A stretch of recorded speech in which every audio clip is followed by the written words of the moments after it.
ప్రజల్ని నమ్మించి మోసం చేయడం కాంగ్రెస్ పార్టీకి వెన్నెతో పెట్టిన విద్య అని మాజీ ఎమ్మెల్యే శంకర్ నాయక్ విమర్శించారు.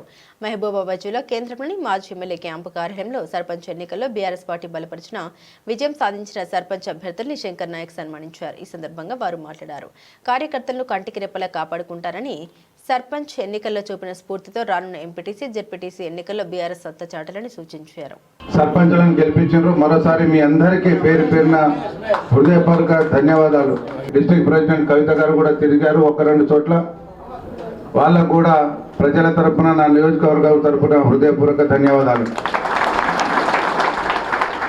కొన్ని ఒక్క 2 ఓట్లతోటి, 1 ఓటు, 2 ఓటు, 3 ఓట్లు, 10 ఓట్ల వరకు దాదాపు మనకు 10 మంది ఓడిపోవడం జరిగింది.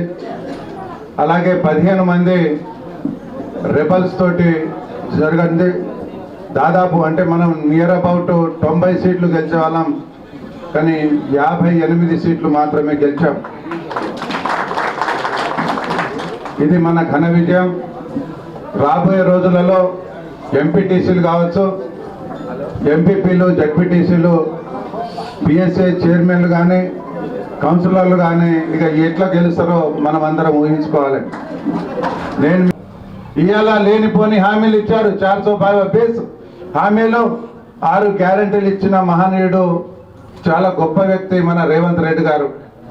రేవంత్ రెడ్డి గారు కాంగ్రెస్ ప్రభుత్వాన్ని నేను సూటి ప్రశ్న అడుగుతున్నా. ఇవాళ కష్టపడి తెలంగాణ రాష్ట్రం సాధించకుంటే ఇవాళ మీరు సీఎం అయ్యే వాళ్ళ, అది ఒక్కటి మీరు ఆలోచించాలి. అంతేకాకుండా మా ప్రజలకు ఇచ్చిన హామీలు, మా మహిళా సోదరిమణులు కనబడితే మీకు నెలకు 2500 అంటివి. ఇలా వృద్ధులు కనబడుతుంది 2,000 ఏం సరిపోతాయి, 4,000 ఆసరా పింఛన్ ఇస్తానంటివి. ఇవాళ వికలాంగులు కనబడితే మీకు 4,000 ఏం సరిపోతాయి, ఇవాళ 6,000 ఇస్తానంటివి. మా రైతు అన్నం పెట్టే రైతు సోదరులకు ఉరకండి 2 లక్షలు తీసుకురండి, డిసెంబర్ 9వ తారీఖు రుణమాఫీ చేస్తానంటివి.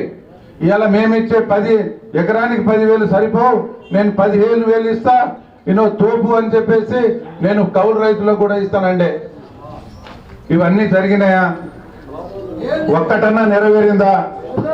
ఇంకా ముందు ఉంది ముసళ్ళ పండుగ. రేవంత్ రెడ్డి గారు ఇవాళ మా టీఆర్ఎస్ బీఆర్ఎస్ సత్తా ఏందో ముందు చూపిస్తాం.